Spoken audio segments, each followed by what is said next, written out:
amigo internauta, você que nos assiste de perto, você que nos assiste de longe, você que tem nos acompanhado através das nossas redes sociais, mais uma vez estamos aqui para a gravação da nossa videoaula, fazendo o nosso vídeo da nossa videoaula, da nossa gloriosa escola dominical.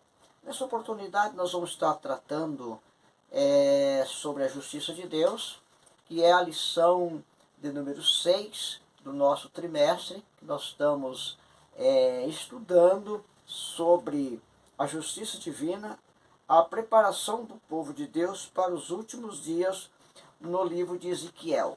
E hoje nós vamos então estar tratando da justiça de Deus para com as nações e também para com a nação de Israel durante o discorrer desse período que nós temos aqui. Nós estaremos então tomando conhecimento com respeito a esse assunto tão importante para os nossos dias atuais. Nós temos aí o texto bíblico que se encontra no livro do profeta Ezequiel, capítulo 14, os versos 12 ao verso de número 21, que é o texto básico para o estudo nesta oportunidade. A nossa lição ela tem dois pontos importantes que nós chamamos de texto áureo e o segundo que é a verdade prática. O texto áureo diz assim: como puro te mostrarás puro, e como perverso te mostrará indomável. Salmo de número 18 e verso de número 26.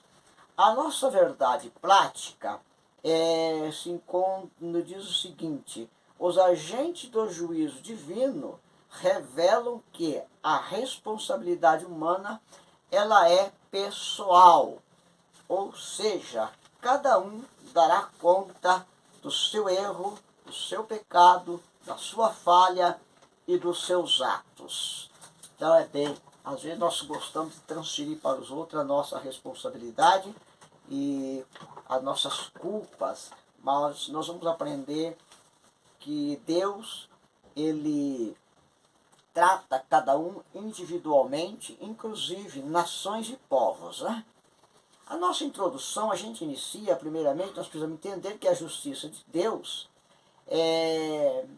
classificando aqui a justiça de Deus como sendo a ira de Deus contra o pecado e não contra o pecador.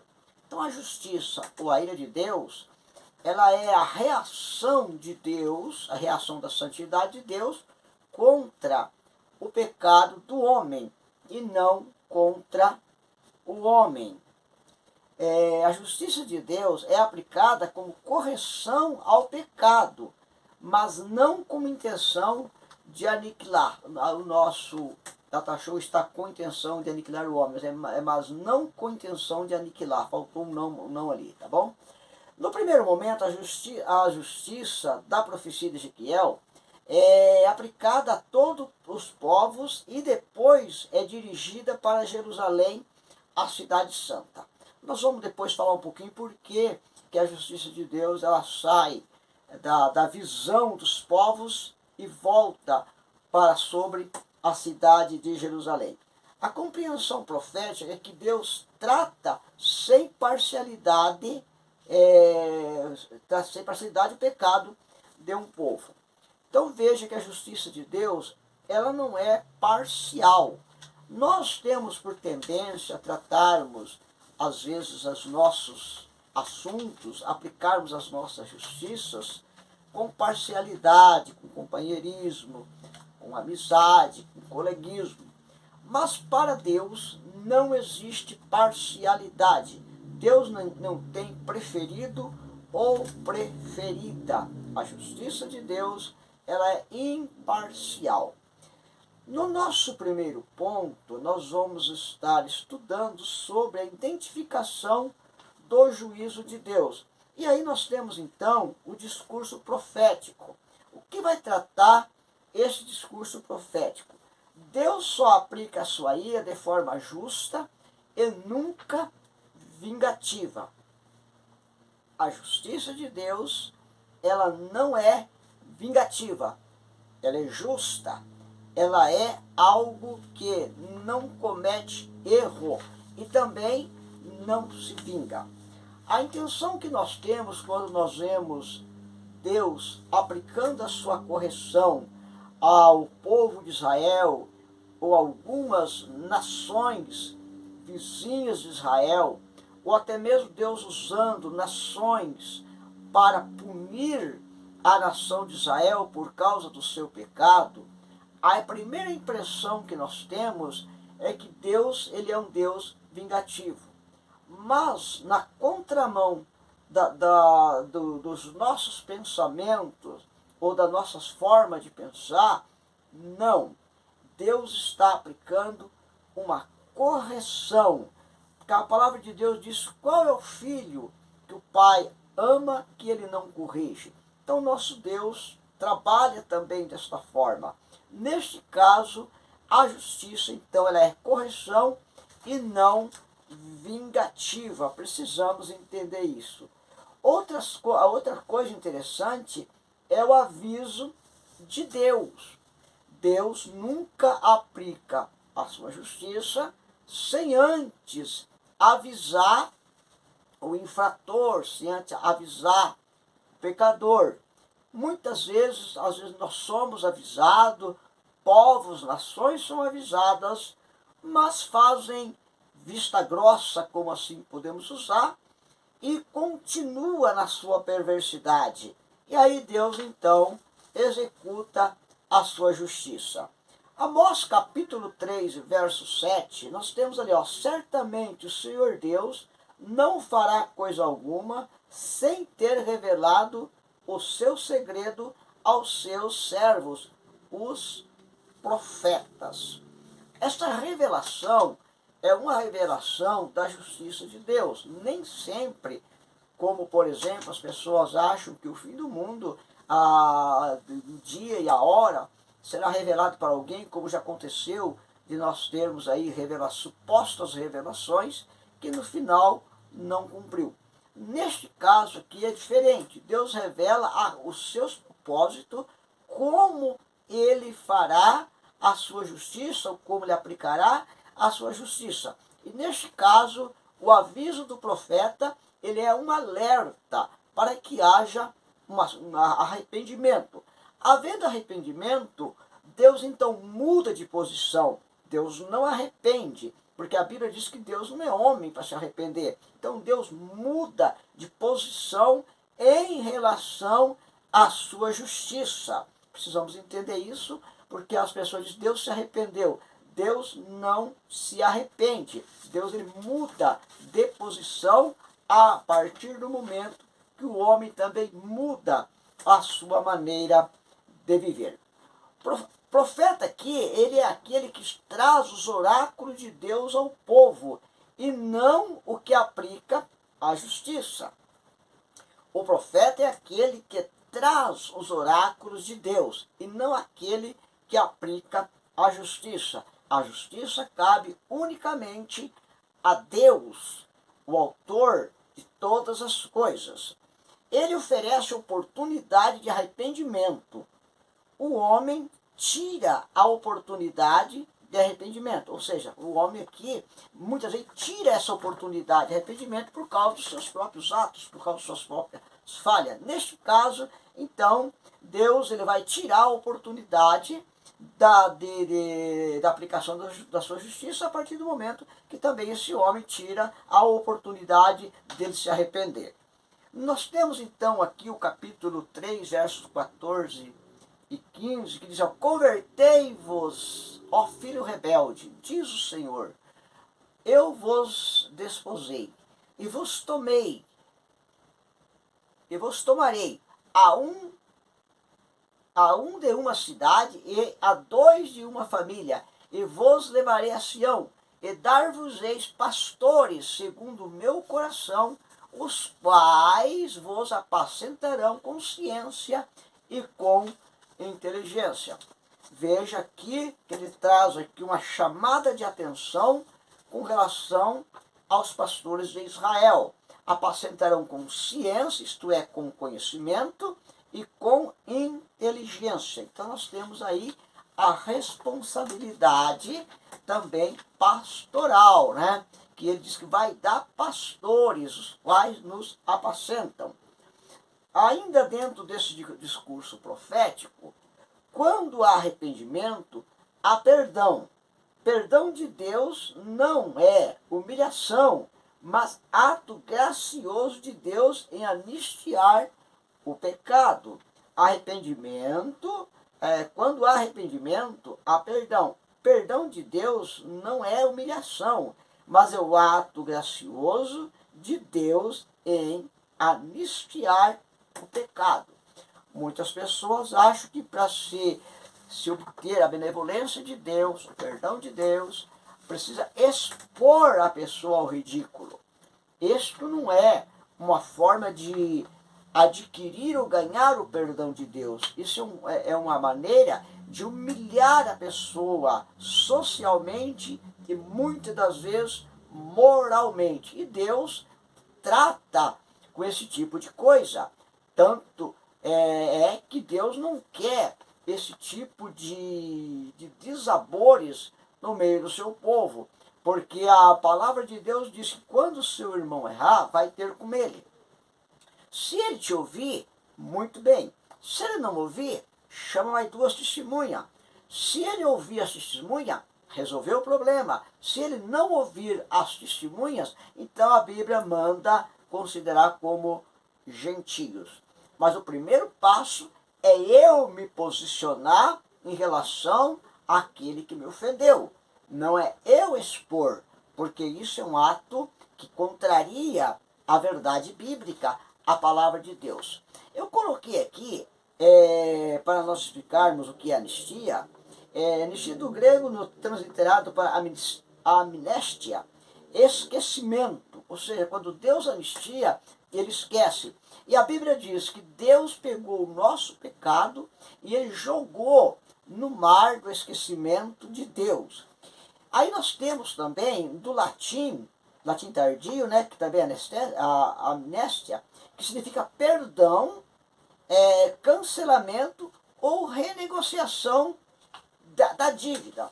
Interessante observar aqui que por que de renegociação da dívida? Eu fiz questão de colocar esse termo anistia para lançar mão do latim a renegociação.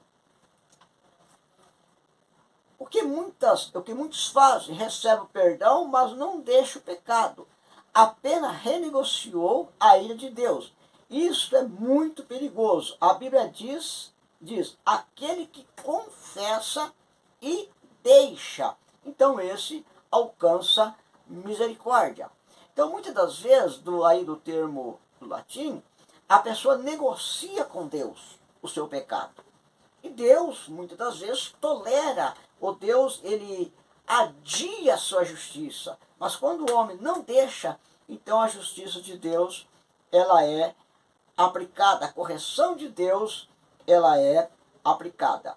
O texto bíblico de Provérbios 28, verso 13 e 14 diz: o que encobre as suas transgressões nunca prosperará, mas o que as confessa e deixa alcançará a misericórdia. Bem-aventurado o homem que continuamente teme. Bem-aventurado o homem que continuamente teme. Esse temor não é medo, mas é um temor em amor, em obediência à santa e gloriosa palavra do Senhor. Nós temos que confessar, não é espalhar penas aos ares, mas forma de quebrantamento diante de Deus e mudança de comportamento. Aos mais antigos, havia uma tipo de confissão que as pessoas precisavam ir à frente da igreja, falar muitas das vezes o que tinha feito. Isso, meus amados, não é tipo de confissão. Isso aí é fazer com que a pessoa espalhe a pena aos ares, ou seja, se expõe diante da sociedade. O que denigre, muitas das vezes, a imagem da pessoa, como nós já falamos anteriormente. Então, confessar não é espalhar penas aos ares, mas forma de quebrantamento diante de Deus. Porque muitas vezes não adianta se expor se não há quebrantamento. E que muitas das vezes ainda acaba se tornando a situação pouco ainda pior do que anteriormente. Muito bem, vamos andando por aqui, né? Primeira parte dos oráculos de Deus. Essa primeira parte é aplicada a qualquer povo ou nação que peca, independente da época ou tempo. Como Deus faz isso? Essa é uma pergunta que nós colocamos. Como Deus faz isso? Estamos vendo muitos países em crise econômica, fome, mortandade em massa. Se olharmos para o passado desses povos, a ação de seus governantes, teremos a clara explicação. Meus amados, quando a gente começa a observar as crises mundiais, as recessões econômicas, se nós formos olharmos as raízes, as bases dos governantes anteriores, dos povos anteriores, a religião, por exemplo, da época mais tardia, nós vamos ver que tudo isso que está acontecendo é uma questão de desobediência, do afastamento de Deus. A Bíblia diz que tudo aquilo que o homem planta também vai colher. E além da semeadura, é sempre colher muito mais do que aquilo que planta. Eu ouço dizer que uma espiga de milho tem 720 caroços. Então um carocinho só, ele por si só, vai dar em média de 2 a 3 espigas de milho por pé. Então calcula o tamanho da colheita, da semeadura de um grão. Assim é a justiça de Deus para com aqueles que andam fora dos caminhos dos seus planos, seja ela no individual, ou seja no coletivo, no caso de nações. Olhando para a vida dessas nações, para os seus governantes, então nós temos o resultado daquilo que eles estão passando na nossa atualidade. Muito bem.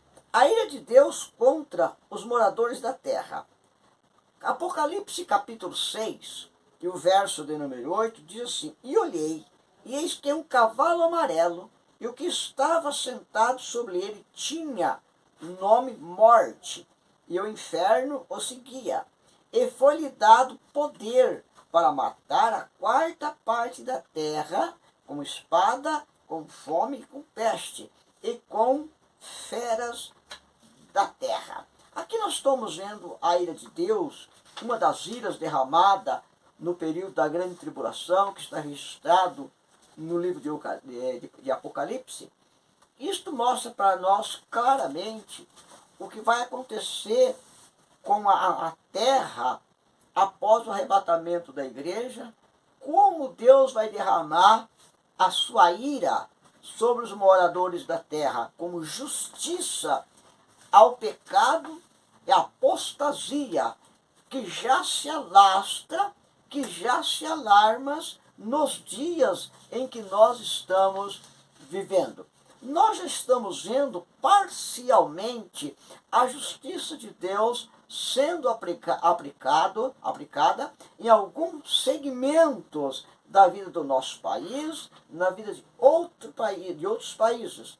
Mas ainda não é a totalidade da justiça de Deus. São apenas pequenas correções que Deus está aplicando para que haja um despertamento, para que haja um avivamento da igreja, um avivamento pela palavra, um avivamento espiritual, para que a ira de Deus ela seja de uma certa forma prorrogada, porque virá, a ira de Deus virá, independente, cedo ou mais tarde, contra os moradores da terra. A Bíblia diz que o império da iniquidade já opera, só há um que o detém. E quem o detém nessa atualidade é a igreja.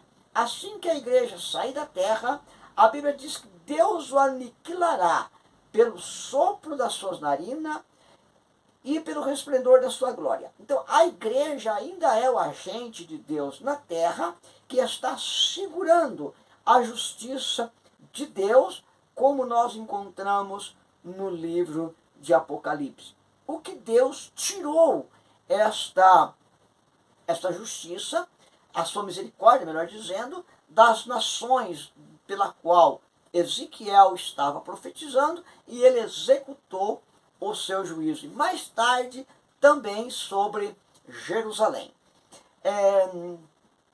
Nós temos aqui quais são esses agentes. Primeiro ele fala da espada, que é o símbolo da guerra nos antigos tempos. Nós vemos nos antigos tempos as guerras entre os países, entre os pequenos estados, que disseminava pessoas. E muitas das vezes Deus usava essas lutas, essas pequenas guerras, até mesmo para correção do seu povo. A segunda é a fome, que é a escassez de alimentos provocada pela própria guerra e a destruição da agropecuária. Nós temos no livro de Amós ali três visões que Deus mostra a Amós. A primeira do fogo, a segunda do gafanhoto, e que Amós intercede e Deus retira a sua mão. Tanto uma como a outra, elas vêm sendo aplicadas ali na visão de Amós, exatamente na questão da agropecuária, aonde destrói toda a plantação, a terra se transforma no carvoeiro. Por quê? Uma das maneiras mais severas de Deus aplicar o seu juízo é através da necessidade humana, e neste caso, a de alimentação. O homem pode viver, quem sabe, se alguma outras coisas, mas sem alimentação o homem não pode viver. A outra parte, a terceira parte desses agentes, a Bíblia, a lição vai nos falar, que são animais ferozes, ou seja, a revolta da fauna, que pode ter vários significados na linguagem profética. Nós percebemos isso desde do Gênesis, quando as animalias eles eram passivos, não tinham instintos de defesa como nós temos hoje, e essa forma ainda poderá se prevalecer de alguma maneira, por exemplo, na nação de Israel, que diz que a terra se encheu de chacai, e assim por diante.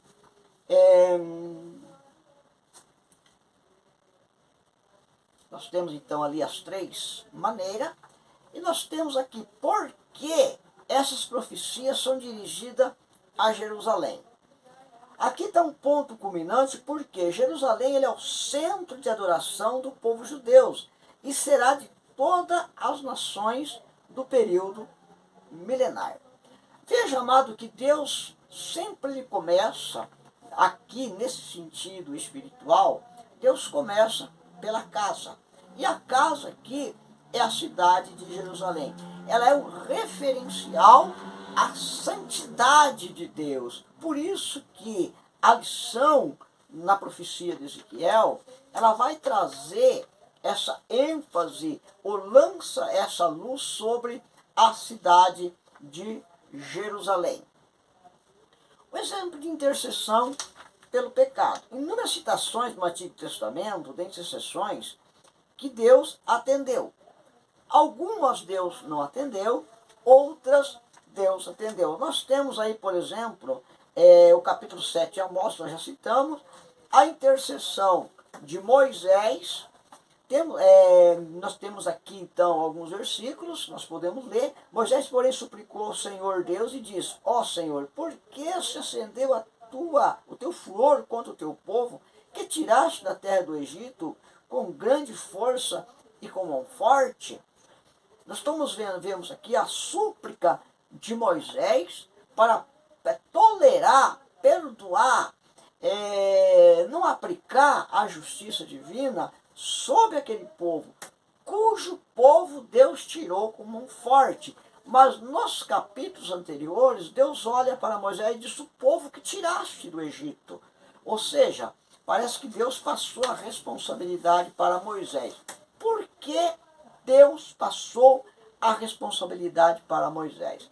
Amados, Deus não trata com o subordinado seu. Deus trata com você que é pastor. Deus trata com o líder. E naquele momento, Moisés era o líder que tinha tirado o povo do Egito. É por isso que Deus diz: o povo que você tirou do Egito. Aí, aqui na contramão dessa fala, não que Deus estava responsabilizando Moisés, mas aqui é uma interpretação por inferência, é que o Deus estava desse povo que você tirou, que está conduzindo Moisés. Agora, Moisés, então, ele chega a Deus e ele disse: olha, Senhor, no teu furor, que te tirasse do Egito com grande força e com forte mão. Moisés está dizendo: por que o Senhor vai ir agora, se o Senhor o protegeu, o tirou? Então, Senhor, perdoa. E Deus acabou ouvindo a oração de Moisés. Então, no capítulo 32, verso 14, nós vemos então a Deus retroagindo naquilo que ele disse para Moisés, nos primeiros versículos do capítulo 32. Então o Senhor arrependeu. Mais uma vez, a palavra arrepender é mudança de posição. Do mal que disse que havia de fazer ao seu povo. Queridos, eu sempre uso dizer: o quanto vale a intercessão de um homem de Deus. O homem de Deus, aquele homem que tem intimidade com Deus, aquele homem que nós vamos chamar de pastor, que seja de um departamento, seja de uma grande igreja, aquele que está na frente da liderança, como usa dizer sempre o meu presidente, diz que você é o pastor do jovem, você é pastor de civilização, você é o pastor das crianças. Isso tem um peso muito grande de responsabilidade. E quando nós, esses homens que Deus tem colocado como líder maior, ou líderes menores, nós já chegamos a Deus e apresentamos o povo a Deus, Deus nos ouve. Então você que é líder, fica a minha recomendação: não desanime.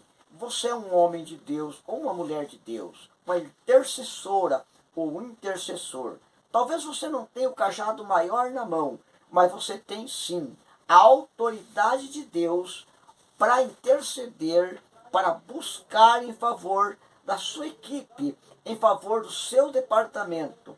E Deus certamente ele vai te ouvir. Certamente Deus vai te honrar diante deste grupo, como honrou a Moisés, como ele honrou também a Amós nas suas duas primeiras visões, embora que na terceira Deus coloca o prumo em Israel e não passa mais por ele. Por quê? O pecado tinha tomado tamanho enorme, da qual Deus não ia mais tolerar. Nós vamos falar daqui um pouco sobre graça, misericórdia e tolerância. O castigo inevitável. O castigo inevitável ao povo de Israel deu-se devido à sua apostasia generalizada durante a sua história de vida como nação. Chegou ao momento que o pecado enfadou a Deus. Nós temos um texto no livro de Apocalipse, de Jeremias, me foge agora a memória, que diz que Deus se enfadou do seu povo, Deus se enojou, cansou do seu povo. Livro de 2 Crônicas, capítulo 36, verso 15, diz assim: e o Senhor Deus de seus pais falou-lhe constantemente por intermédio dos mensageiros, porque se compadeceu do seu povo e da sua habitação.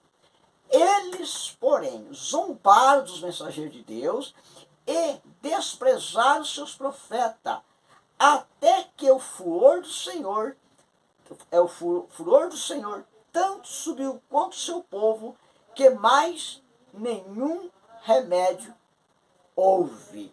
A Bíblia Sagrada diz que com dura coisa é cair na mão do Deus vivo. Então, quando a tolerância de Deus, quando nós enfadamos Deus, então nós brincamos com a tolerância de Deus em relação ao pecado. Ainda dentro do castigo inevitável, nós temos ali Jeremias também, que no capítulo 14, intercede e Deus não responde. No capítulo 15, você vai ver então que Deus não aceita o pedido ou a intercessão de Jeremias, porque Deus já tinha enfadado do seu povo. E disse, porém, o Senhor, ainda que Moisés e Samuel se pusesse diante de mim, não estaria a minha alma com este povo. Lança-os de diante da minha face e saíam. Será que, quando te disseram, para onde iremos? Dir-lhes assim, diz o Senhor, os que para a morte, os que para a espada, e os que para a fome, para fomes, e o que é para o cativeiro, para o cativeiro. Nós vemos aqui, parece que uma classificação da justiça de Deus. A Bíblia diz que com a medida que nós medir, nós vamos ser medidos, e com o peso que pesar, seremos pesados. Então aqui dá uma impressão que Deus coloca mais ou menos medidas para o castigo daquele povo. Cada um dentro do seu lugar, dentro do seu quadrado, como nós estamos dizendo, como nós estamos falando sobre essa justiça de Deus. Embora que Deus, ele não tem parcialidade, mas a sua misericórdia nos coloca em grau de misericórdia do Senhor dentro da sua graça.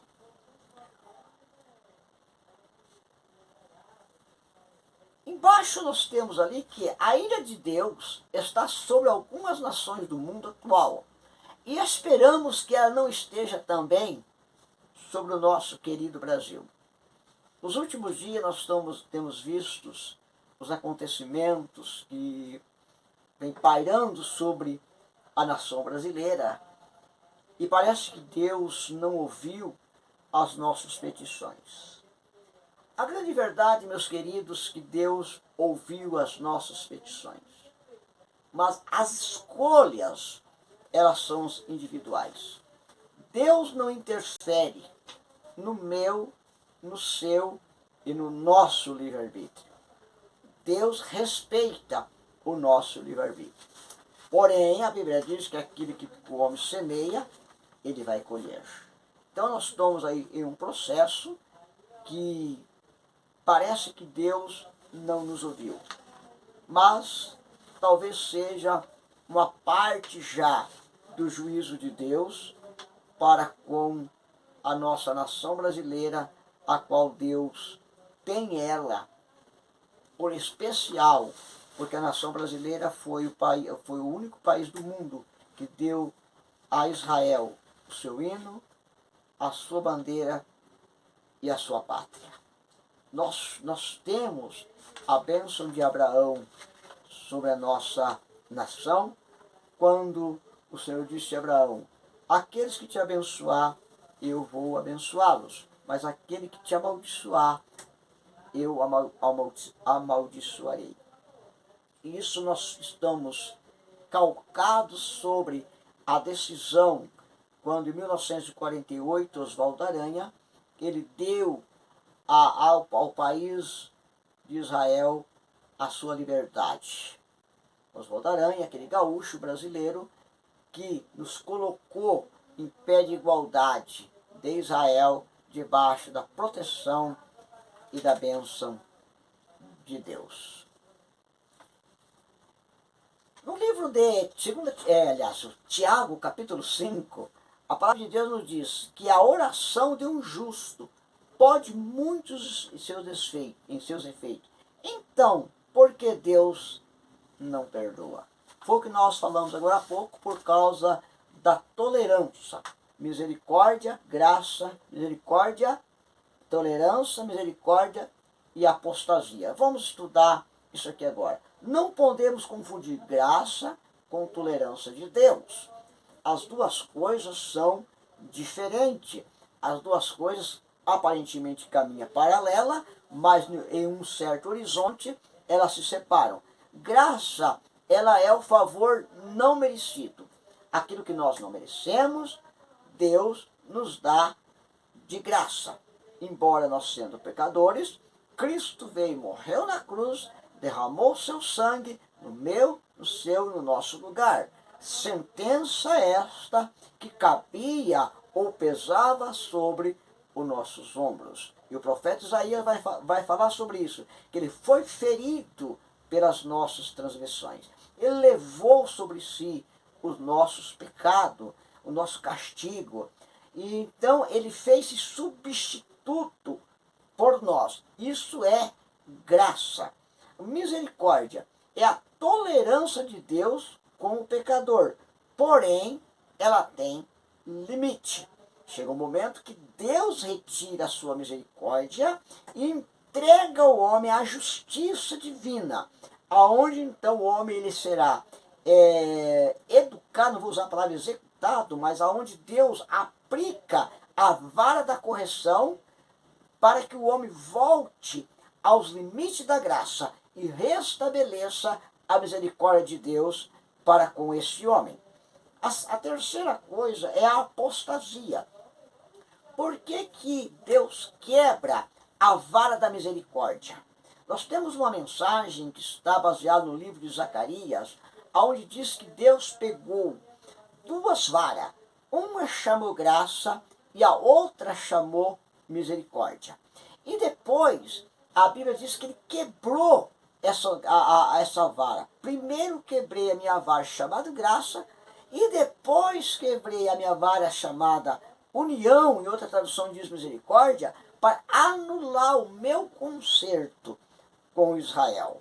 Então, quando Deus quebra essa vara da união, Deus está quebrando a vara da misericórdia, por causa da apostasia, que é o abandono consciente da fé, que antes professava, é a maior causa da intolerância de Deus e o limite da sua misericórdia. Então, quando o homem chega ao ápice da sua apostasia, então Deus tira a sua misericórdia, embora que a graça de Deus continua, né? A misericórdia, nós temos aqui, deixa eu colocar na tela ali, né? A misericórdia de Deus chega ao limite que nem a intercessão desses grandes servos do Senhor, Deus ia atender. E por um simples motivo, não ouviram os profetas. Nem que estivesse lá Noé, Daniel, Moisés, Deus não ia mais ouvir as orações desses homens, porque eles não ouviram os profetas de Deus na terra. Quando o rico, a parábola de rico e Lázaro, quando o rico morre, e ele é sepultado, e morre também Lázaro, e é levado para o seio de pai Abraão, quando o rico pede que o Senhor tivesse misericórdia dos seus irmãos aqui na terra, e pediu que mandasse alguém, um dos profetas, avisar, alguém viesse aqui e avisasse, o Senhor diz, lá tem Moisés e os profetas, ouçam. Então, a oração de um justo pode ter muitos seus efeitos, sim, mas quando a apostasia ultrapassa os limites, essa oração do justo também, ela acaba tornando-se inválida. Não que Deus não ouve, todas as orações Deus ouve, mas nem todas Deus responde. E a causa é o pecado do próprio homem. Nós temos ali também a alegação que parece estar no livro de Ezequiel, era que Sodoma, se Sodoma tivesse 10 justos, Deus a pouparia. Sobre essa alegação, eles pensavam haver mais justos que ímpios para aquela geração, para a geração que o profeta Ezequiel profetizava. Quando ao uso da linguagem que os 3 homens de Deus só salvariam a sua alma, deixa claro que o pecado tinha atingido o seu limite na régua de Deus. Ou seja, na medida de Deus. O pecado tinha chegado ao limite, tinha chegado à tampa. A desobediência já cheirou mal. E os limites de Deus também tinha terminado para com aquela nação. Por isso que Deus disse que nem esses 3 homens o livraria da justiça divina. Muito sério, quando Deus está irado com o seu povo. Por que Deus ira com o seu povo? Por causa do pecado. Nós temos então aí a questão dos homens, né? Daniel, judeus que serviu na corte babilônica fielmente ao seu Deus, sem corromper os seus bons costumes e manteu a sua fé. Vejamos que Daniel, que vem aí do que está no exílio, ele procurou manter a sua fé, ele não se corrompeu os seus bons costumes e manteve a fé que ele tinha da sua pátria, da sua nação e do seu Deus. É muito fácil hoje as pessoas se corromper por muito pouca coisa, né? Na lição anterior, nós vimos que os profetas se vendiam por um punhado de cevada. E cevada é algo de pouco valor, nem tão apreciado, né? Então é duro quando as pessoas se vendem. Talvez se vende por uma consagração, se vende por uma posição, se vende talvez por um cargo, e talvez se vende até por uma vingança. Isto a gente vê todos os dias e todas as horas. Temos também aqui o se vende talvez por um cargo, e talvez se vende até por uma vingança. Isto a gente vê todos os dias e todas as horas. Temos também aqui o caso de Noé e Jó. A nação de Israel nem existia ainda nessa época, pois ela só teve início, né, com a chamada de Abraão. Mas a vida desses homens foi exemplo de como Deus opera em todas as épocas, de forma específica, para que não haja exclusão do pecado. Existem leis pelas quais Deus usa para o julgamento. Não é objeto de estudo aqui, mas independente deles ter conhecido ou não o período da lei, fazer parte da lei, eles tinham por si só uma lei que prescrevia a obediência e também a existência e o conhecimento do pecado. Por isso esses homens são citados dentro do livro de Ezequiel, pelo fato de eles não terem vivido nem lei de Moisés e nem lei da graça, mas eles tinham uma lei por si só que os respaldavam ou que dirigiam eles a sua conduta moral e a sua conduta espiritual para com Deus. Por isso que são citados. Aí Deus, olhando para Ezequiel, disse: vocês têm tudo. Vocês têm a lei, vocês já tiveram justiça, tiveram juízo, e no entanto, continua, eu me enfadei. Ainda que esses 3 homens intercedam ou estejam na cidade, a justiça deles vai salvar apenas a alma dele. Que situação, que coisa, aonde chega o pecado do homem perante Deus. Como Deus acaba se enfadando, né? Profeta Daniel, um homem de reputação, fé e sabedoria, da qual se espalhou entre os exilados na Babilônia. Na contenda de Deus, que possivelmente com Satanás, o príncipe de Tiro, veja a referência aos atributos de Daniel. Nós temos aqui, então, vamos dar uma olhadinha, quais são os atributos. Eis que tu és mais sábio que Daniel, e não há segredo algum que não se possa esconder de ti. Veja que o próprio, quando nós olhamos ali para o rei de Tiro, que é talvez para alguns, sobre demônios territoriais e assim por diante, ele está representado como sendo Satanás, e Satanás tinha essas qualidades praticamente quase que acima de Daniel. E esse Daniel é uma referência aqui no livro de Ezequiel com respeito a isso. Meus amados, a justiça de Deus é uma justiça imparcial, é uma justiça que é aplicada com amor, também é uma justiça aplicada com misericórdia, mas ai daquela nação cuja graça e misericórdia de Deus é tirada. A Bíblia fala, nós tivemos muito tempo para abordar, de pecado para a morte. Pecado para a morte, no caso, seria uma blasfêmia contra o Espírito Santo, a grosso modo, ou a apostasia exacerbada, consciente da fé cristã. Essas pessoas poderão cair nessa justiça de Deus. Tenhamos cuidado para que Deus não aplique o seu juízo sobre nós. Porque com a vara que nós açoitarmos, também seremos açoitados. As palavras com que nós falamos serão a base do nosso julgamento.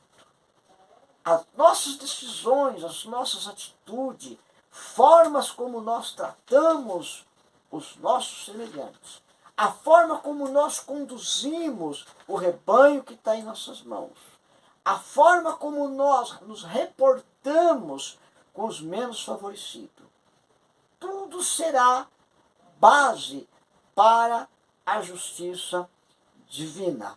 Há coisas que são colhidas nesta vida, são colhidas na forma moral, na forma ética, como nós vivemos. Mas outras são base do juízo divino para aquele dia. E a justiça de Deus, ela não falha. O vídeo da nossa vida, o slide da nossa vida, será passado naquele dia. Para nós encerrarmos a retribuição da justiça de Deus, o pecado é real e não pode ser negociado em momento algum. Nenhuma nação que brincou com a graça de Deus sobreviveu. E nesse contexto estamos nós, povos, línguas e nações. Sejamos sóbrios e vigilantes, para não cairmos no mesmo erro que muitos já caíram, e venderam seus princípios ao adversário. Dura coisa é para o homem que vendem ou entrega os seus princípios para o adversário. Que Deus os guarde, que Deus tenha compaixão e misericórdia de nós. A todos o nosso abraço e até o nosso próximo encontro, se Deus assim nos permitir, em Cristo Jesus.